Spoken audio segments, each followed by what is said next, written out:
일을 하다 다쳤을 때 치료가 끝나면 모든 게 끝날 거라고 생각하잖아요. 근데 막상 현실은 좀 다릅니다. 겉으론 멀쩡해 보여도 사실은 보이지 않는 싸움이 계속되죠. 자, 이번 시간에는요, 바로 이 보이지 않는 어려움을 돕기 위한 장애급여 제도에 대해 아주 쉽고 솔직하게 이야기 나눠보려고 합니다. 많은 분들이 겪는 일인데도 잘 모르는 이야기, 바로 시작할게요. 이 문장 정말 마음에 와닿지 않나요? 오늘 우리가 할 이야기의 핵심이 바로 이거예요. 정말 긴 치료 끝에 이제 다 나았네 이런 말을 듣지만 정작 내 몸은 예전 같지 않다는 걸 누구보다 내가 제일 잘 알잖아요. 바로 이 지점, 남들은 모르는 나만의 고통에서부터 장애급여의 진짜 의미를 한번 찾아보겠습니다. 첫 번째 파트입니다. 치료 이후에 보이지 않는 고통. 그러니까 병원에서 의사 선생님이 치료는 이제 끝났습니다 라고 말하는 그 순간과 내가 진짜 몸으로 느끼는 회복 사이에는요, 보이지 않는 아주 깊은 강이 흐르고 있거든요. 그 현실부터 한번 들여다보죠. 네, 바로 이런 모습이 수많은 분들이 마주하는 현실입니다. 병원에선 치료가 끝났다고 하는데 어때요? 손은 예전처럼 잘 안 움직이고 허리는 조금만 오래 서 있어도 끊어질 것 같죠? 그럼 결국 어떻게 될까요? 원래 하던 일로는 돌아갈 수가 없게 되는 거예요. 그러니까 의학적인 치료는 끝났을지 몰라도 한 사람의 삶은 전혀 회복되지 않은 거죠.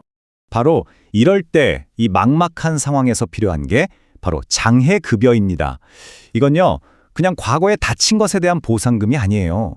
앞으로 계속 살아나가야 할 나의, 여러분의 삶을 위한 보장인 거죠. 이 제도가 진짜 뭘 목적으로 하는지 한번 볼게요. 많은 분들이 장애급여를 왼쪽처럼 생각해요. 아, 치료 끝났으니까 받는 돈, 위로금 같은 거? 하지만 그 본질은 오른쪽에 있습니다. 치료 후에도 남아있는 이 불편함, 이 기명저하를 안고 계속 살아가야 하는 그 사람의 남은 인생을 우리 사회가 함께 책임지겠다. 바로 이런 약속인 겁니다. 그래서 말이죠. 이 장애급여는 한 사람의 무너진 삶의 균형을 다시 맞추기 위한 하나의 도구 같은 거예요. 보이지 않는 고통까지 사회가 인정하고 책임지려고 하는 거니까요.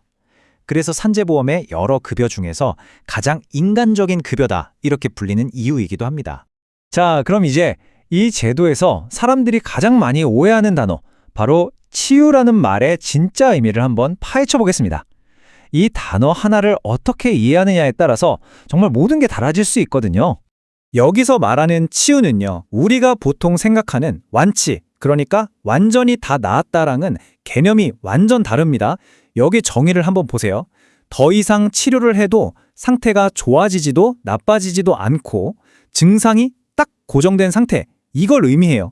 즉, 다 나았다가 아니라 이제 이 상태로 굳어졌구나에 훨씬 가까운 뜻이죠.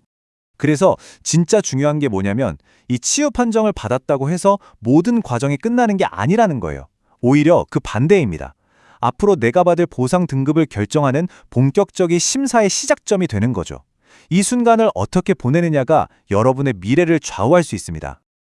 그렇다면 보상액은 대체 어떻게 결정되는 걸까요? 지금부터 여러분이 직접 영향을 미칠 수 있는 두 가지 핵심 요소를 알려드릴게요. 이 부분을 이해하는 게 정말 중요합니다. 공식 자체는 아주 간단해요. 평균 임금에다가 보상일수를 곱하면 그게 바로 장애급여가 됩니다. 여기서 보상일수는 장애 등급에 따라 정해지거든요. 자, 그럼 먼저 이 장애 등급부터 자세히 들여다보겠습니다. 네, 장애 등급은 가장 심한 1급부터 14급까지 나눠져 있어요. 이 등급이라는 게 그냥 어디가 부러졌다 이런 걸로 정해지는 게 아니고요. 몸에 남은 불편함의 정도, 그리고 그것 때문에 일을 얼마나 못하게 됐는지, 즉 노동능력 상실 정도를 종합적으로 보는 겁니다. 1급에서 7급은 연금으로 받을지 일시금으로 받을지 선택할 수 있고요. 8급부터 14급은 일시금으로만 받을 수 있습니다. 와, 이 표를 보시면 등급 차이가 얼마나 큰지 바로 느껴지실 거예요. 가장 낮은 14급은 55일분인데 10급만 돼도 297일분, 7급이 되면 무려 616일분이에요. 등급이 몇 단계만 달라져도 보상일수가 그냥 몇 배씩 차이 나는 거고요. 이게 실제 돈으로 환산하면 수천만 원이 왔다 갔다 할 수 있는 엄청난 차이입니다. 여기서 제가 정말 꼭 기억하시라고 말씀드리고 싶은 게 있습니다.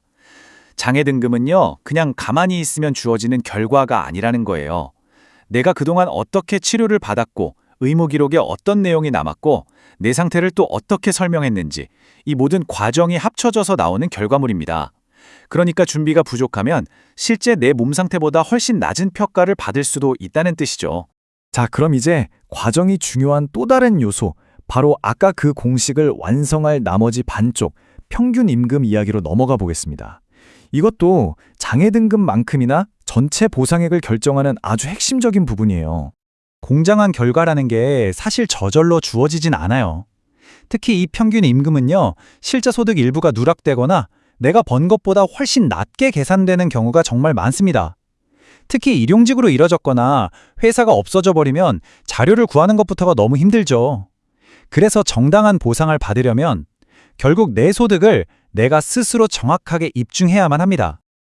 자, 이제 슬슬 마무리를 해볼까 하는데요. 이 모든 힘든 과정이 어떻게 끝이 아닌 새로운 시작이 될 수 있을까요? 장애급여라는 제도가 한 사람의 재기에 어떤 든든한 발판이 되어주는지 그 의미를 짚어보겠습니다. 산업재해라는 건요, 단순히 몸만 다치는 게 아니잖아요. 한 사람의 평범했던 일상, 내가 쌓아왔던 경력, 그리고 앞으로의 미래 계획까지 삶 전체를 바꿔놓는 정말 중대한 사건입니다. 이 변화의 무게를 제대로 인정하는 것에서부터 진짜 회복이 시작되는 것 같아요. 물론 장애급여가 이 모든 변화를 없었던 일로 되돌려주진 못하겠죠. 하지만 적어도 무너져버린 삶의 균형을 다시 맞추고 새로운 출발을 할 수 있는 최소한의 기반은 마련해줍니다. 그러니까 단순한 돈이 아니라 다시 일어서기 위한 재기의 발판을 제공하는 과정, 바로 그 자체인 셈입니다. 장애급여는 산재 절차의 마지막 단계처럼 보이지만 사실은 새로운 삶의 출발점입니다. 이 질문을 스스로에게 한번 던져보셨으면 좋겠습니다. 이 힘든 보상 절차가 끝났을 때 당신의 삶은 어디에서 다시 시작될까요?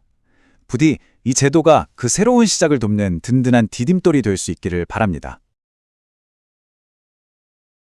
안녕하세요. 산재 보상에 대해 궁금하신 점이 있으시면 언제든지 연락 주시기 바랍니다.